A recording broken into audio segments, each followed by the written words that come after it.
আমার ধারণা ডক্টর জাকির নায়েক শ্লোক নিয়ে খেলা করছেন। উনি শুধু শ্লোক নিয়ে খেলা করছেন। ইসলাম এই পৃথিবীর মানুষকে ভাগ করেছে দুই ভাগে, একটা হলো মুমিন, আরেকটা হলো কাফির। অবশ্যই আমরা ইসলাম ধর্মের এই কথাগুলো বিশ্বাস করি না, মানতেও পারি না। তাই ইসলাম ধর্ম যেভাবে আমাদের উপর সর্বজনীন ভ্রাতৃত্বকে চাপিয়ে দিচ্ছে, সেটা আসলে কখনোই সম্ভব না। ইসলাম মানুষের মধ্যে শুধু বিভেদ তৈরি করে। তাদের মধ্যেও আছে শিয়া, সুন্নি, এছাড়াও ইসলামে আরো 70টা গোত্র আছে। হ্যাঁ, আমি আমার প্রশ্ন করছি, সমস্যা ইসলাম এটা দিতে পারবে না? পৃথিবীতে একমাত্র হিন্দু ধর্মই আমাদের সর্বজনীন ভ্রাতৃত্ব উপহার দিতে পারবে। একাম সত্তা বিপ্র বহুদা ভেদান্তি, একটু আগে আপনি বললেন। ইসলাম এটা কোনোভাবেই মানে না। গরু হত্যা করছে, কাফির হত্যা করছে, তাদের সম্পত্তি কেড়ে নিচ্ছে, লুট, নারী নির্যাতন। ইসলামই বলে ভ্রাতৃত্ব, তাহলে কিভাবে আসবে? আপনার মুখে ভ্রাতৃত্বের কথা আসলে শুধু শ্লোক নিয়ে খেলা করা। আপনি আসলে হিন্দু ধর্ম বলতে গিয়ে ইসলাম ধর্ম বলে ফেলেছেন। ভাই, আপনি বেশ কিছু মন্তব্য করেছেন। আর ইসলাম বলে ইন্নাল্লাহ মা'আস সাবিরিন, নিশ্চয়ই আল্লাহ তাদের সঙ্গে আছেন যারা ধৈর্যশীল। ভ্রাতৃত্ব বজায় রাখতে গেলে আপনাকে ধৈর্যশীল হতে হবে। ধৈর্যশীল যদি আমরা না হই, তাহলে ভাইয়ের সাথে ভাইয়ের যুদ্ধ লেগে যাবে। ইসলাম বলছে সূরা আল বাকারার 153 নম্বর আয়াতে আছে, ইন্নাল্লাহ মা'আস সাবিরিন, নিশ্চয়ই আল্লাহ ধৈর্যশীলদের সঙ্গে আছেন। আর ভ্রাতৃত্ব বজায় রাখতে চাইলে ধৈর্যশীল হতে হবে। আর আমি এখানে উপস্থিত গুরুজনদের শ্রদ্ধা করি। তিনি হয়তো হিন্দু ধর্ম সম্পর্কে ভালো জানেন, তবে দুঃখিত যে আমি তার সঙ্গে একমত নই। ইসলাম সম্পর্কে তার জ্ঞান কিছুটা কম। আর ওনার সাথে আমি একমত যে ইসলাম ধর্মে মানুষকে দুই ভাগে ভাগ করা হয়। একটা হলো যারা বিশ্বাসী মুমিন, আরেক দল হলো কাফির, উনি যেভাবে বললেন। আর প্রত্যেক ধর্মেই দুই প্রকার মানুষ আছে, এমনকি হিন্দু ধর্মেও হিন্দু আর অহিন্দু।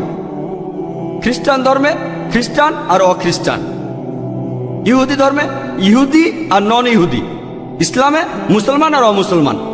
তাহলে ইসলাম আলাদা হলো কি করে? আর আমি এখানে হিন্দু ধর্মের সমালোচনা করব না, আমি সমালোচনা করব না।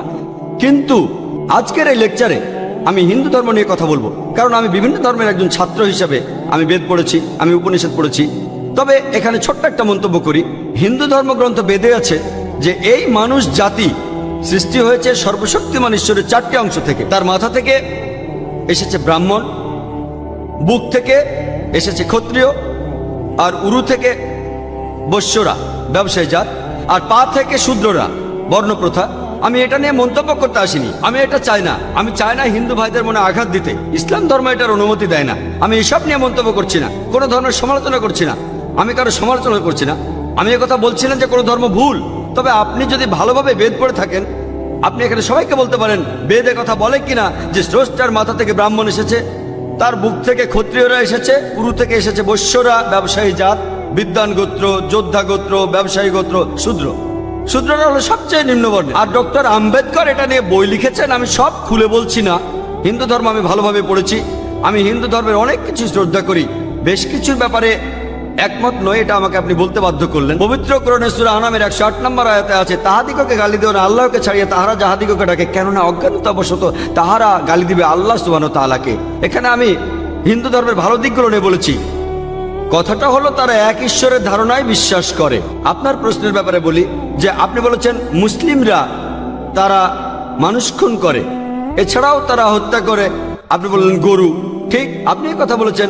এই সবগুলো অভিযোগের উত্তর দেওয়া দরকার, সময় এখানে কম, কয়েকটার উত্তর দিচ্ছি। অন্য কেউ প্রশ্ন করেন, আপনাদের সবার ভুল ধারণাগুলো আমি ভেঙে দেব, আমারও ভালো লাগবে। আর ভুল ধারণাগুলো ভাঙিয়ে দিলেই তারা ইসলামকে ভালোভাবে বুঝতে পারবে। এজন্য আমার লেকচারে সবসময় একটা প্রশ্নোত্তর পর্ব থাকে। আর আমরাও বলি, যখন কেউ সমালোচনা করে আমারও ভালো লাগে।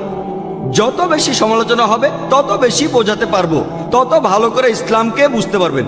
আমিও সেটাই করি। ইসলামও বলে সত্যকে ছড়িয়ে দিতে হিকমার সাথে। পবিত্র কোরআনে সূরা নেহালের 125 নম্বর আয়াতে আছে, উদু ইলা সাবিলি রাব্বিকা বিল হিকমা ওয়াল মাউযিতিল হাসনা ওয়াজাদিলুম বিল্লাতি আহসান। মানুষকে প্রতিপালকের পথে আহ্বান করো হিকমত আর সদুপদেশ দ্বারা। আর উহাদের সহিত তর্ক করিবে সবচেয়ে উত্তম পন্থায়। যখন বলা হয় আমরা আমিষ খেতে পারবো কিনা, গরু ছাগল কোরবানি দেয় ইত্যাদি, আর অনেক অমুসলিমই বলবে মুসলমান আপনারা সবাই নিষ্ঠুর মানুষ, প্রাণী হত্যা করেন। ভাই আপনাদের আমি বলি, একজন মুসলমান খুব ভালো মুসলমান হতে পারে, এমনকি যদি সে পুরোপুরি ভেজিটেরিয়ান হয়। এটা বলা হয়নি যে আপনাকে অবশ্যই ভেজিটেরিয়ান হতে হবে ভালো মুসলিম হতে গেলে, কিন্তু পবিত্র কোরআনে অনেকবারই বলা হয়েছে যখন তুমি মাংস খেতে পারো তখন মাংস খাবে না কেন। পবিত্র কোরআনের সূরা মাইদার 1 নম্বর আয়াতে উল্লেখ আছে, বলা হয়েছে যে ইয়া আইয়ুহাল্লাযিনা আমানু, হে মুমিনগণ তোমাদের অঙ্গীকার পূর্ণ করিবে, আর তোমাদের জন্য কিছু চতুষ্পদ প্রাণীকে হালাল করা হইয়াছে আর কিছু প্রাণী হারাম। পবিত্র কোরআনের সূরা নাহলের 5 নম্বর আয়াতে উল্লেখ আছে যে আল্লাহ চতুষ্পদ জন্তু সৃষ্টি করিয়াছেন যাহাতে তোমরা শীত নিবারণ করিতে পারো, এবং উহাতে বহু উপকার রহিয়াছে, এবং উহা হইতে তোমরা আহার করিয়া থাকো। পবিত্র কোরআনের সূরা মুমিনুনের 21 নম্বর আয়াতে উল্লেখ আছে তোমরা চতুষ্পদের মাংস আহার করতে পারো। আমরা জানি যে আমিষে, এখানে অনেক ডাক্তার আছেন, আমি একজন মেডিকেল ডাক্তার, এতে অনেক প্রোটিন আছে, প্রচুর আয়রন আছে, আর এগুলো খুবই সুস্বাদু। আর এইসব আমিষ জাতীয় খাবারে আপনি যে প্রোটিন পাবেন, এই পরিমাণ প্রোটিন আর কোথাও পাবেন না, আপনি পাবেন না। নিরামিষের মধ্যে সয়াবিনে আপনি সবচেয়ে বেশি প্রোটিন পাবেন, সেটাও আমিষের প্রোটিনের চেয়ে অনেক কম। আর এবার আমি গরু হত্যা নিয়ে কিছু কথা বলি। যদি হিন্দু ধর্মগ্রন্থগুলো পড়েন, আমি এখানে কোন ধর্মের সমালোচনা করছি না, ভাই একটা প্রশ্ন করেছেন তাই আমাকে সত্য কথাটা বলতে হবে। হিন্দু ধর্মে আমিষ খাওয়ার অনুমতি দেওয়া হয়েছে। হিন্দু ধর্মগ্রন্থে দেখবেন সাধু সন্তরা আমিষ জাতীয় খাদ্য খায়, এমনকি গরুর মাংস। পরবর্তীতে অন্যান্য বেশ কিছু ধর্মের প্রভাবে, যেমন ধরুন জৈন ধর্ম ইত্যাদি, মানুষের উপর অহিংসার দর্শনের প্রভাব এসে পড়লো, তারা প্রাণী হত্যা বাদ দিল, তারা এই দর্শনটাকে তাদের জীবনধারায় যোগ করলো। তবে ইসলাম ধর্ম প্রাণীদের অধিকারের কথা বলে থাকে। শুধু প্রাণীদের অধিকার নিয়ে আমি একটা লেকচার দিতে পারি। পবিত্র কোরআনে আছে পশুর উপর বেশি বোঝা চাপিও না, তাদের প্রতি সদয় হও, তাদের খাদ্য দাও, কিন্তু প্রয়োজনে তোমরা তাদের মাংসও খাইতে পারো। আর যদি আপনি অন্যান্য ধর্মগুলো ভালোভাবে দেখেন, অনেকে আমিষ খেতে বারণ করেছে। এই দর্শনের ভিত্তিটা হলো এই যে আপনি প্রাণী হত্যা করবেন না, কারণ তাদের জীবন আছে, সে কারণে আমিষ খাওয়াটা অন্যায়। আমি এর সাথে একমত। যদি কোনো মানুষ এই পৃথিবীতে মানুষ হত্যা না করে থাকে, সেখানে আমিই থাকবো সবার উপরে। সর্বজনীন ভ্রাতৃত্ব হিন্দু ধর্মে আছে যে সব প্রাণী আপনার ভাই। প্রত্যেক প্রাণী হোক সে সাপ, পাখি অথবা পতঙ্গ। আমি আপনাদের একটা প্রশ্ন করছি যে কোন মানুষটা হাজার হাজার ভাইকে না মেরেও 5 মিনিটের জন্য বেঁচে থাকতে পারে? এখানে যারা মেডিকেল সায়েন্স পড়েছেন তারা ভালো বুঝতে পারবেন যে আপনারা যখন নিঃশ্বাস নেন তখন আপনার শরীরে প্রচুর ময়লা জীবাণু ঢুকে, সেগুলোকে মেরে ফেলেন। তার অর্থ এই ধর্মে বাঁচার জন্য আপনার ভাইদের আপনি মেরে ফেলছেন। ইসলামের সর্বজনীন ভ্রাতৃত্ব বলে মানুষ জাতির প্রত্যেকেই আপনার ভাই। বিশ্বাসের ভ্রাতৃত্বে প্রত্যেক মুসলমানই ভাই ভাই, প্রত্যেক প্রাণীই আমার ভাই নয়। তবে অন্য প্রাণীদের রক্ষা করতে হবে, তাদের ক্ষতি করবেন না, বিনা কারণে তাদের অত্যাচার করবেন না, তবে প্রয়োজন হলে সেগুলোর মাংস খেতে পারেন। ইসলামের সর্বজনীন ভ্রাতৃত্ব বলে মানুষ জাতির প্রত্যেকেই আপনার ভাই।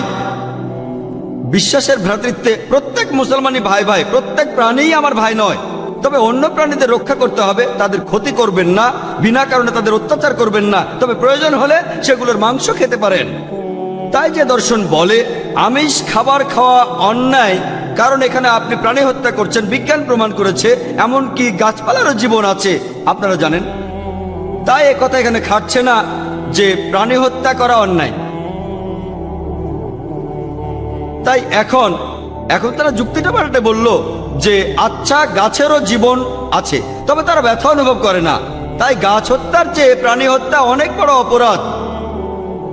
আর আজকের দিনে বিজ্ঞান উন্নত হয়েছে, আমরা জানি গাছও ব্যথা অনুভব করে, এমনকি গাছও কাঁদতে পারে, গাছেরও ভালো লাগতে পারে।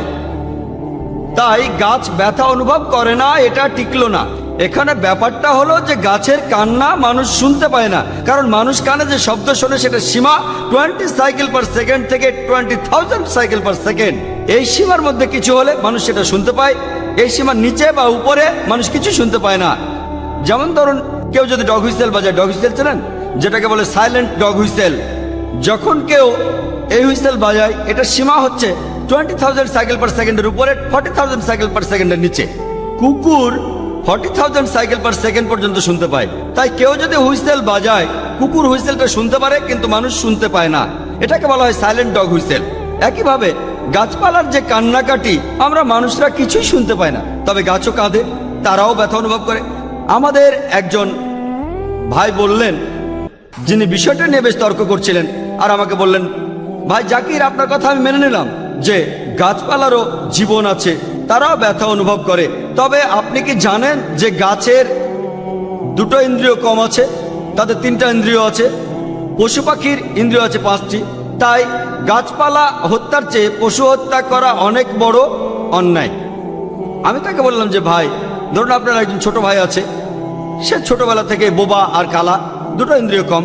সে বড় হওয়ার পরে কেউ একজন তাকে খুন করে ফেললো, আপনি কি বিচারককে বলবেন, ও মাই লর্ড, এই খুনিকে কম শাস্তি দিন কারণ আমার ভাইয়ের দুটো ইন্দ্রিয় কম ছিল? এই কথাই বলবেন? আপনি বলবেন, ও মাই লর্ড, তাকে দ্বিগুণ শাস্তি দিন কারণ সে একজন নিষ্পাপ মানুষকে হত্যা করেছে। তাই ইসলামে এটা কোনো যুক্তি নয় যে 2 বা 3টা ইন্দ্রিয়। পবিত্র কোরআনে সূরা বাকারার 168 নম্বর আয়াতে আছে, যে বৈধ খাদ্যবস্তু আছে তাহা তোমরা আহার করো। তার অর্থ যেগুলো বৈধ আর হালাল খাবার সেগুলো খেতে পারো।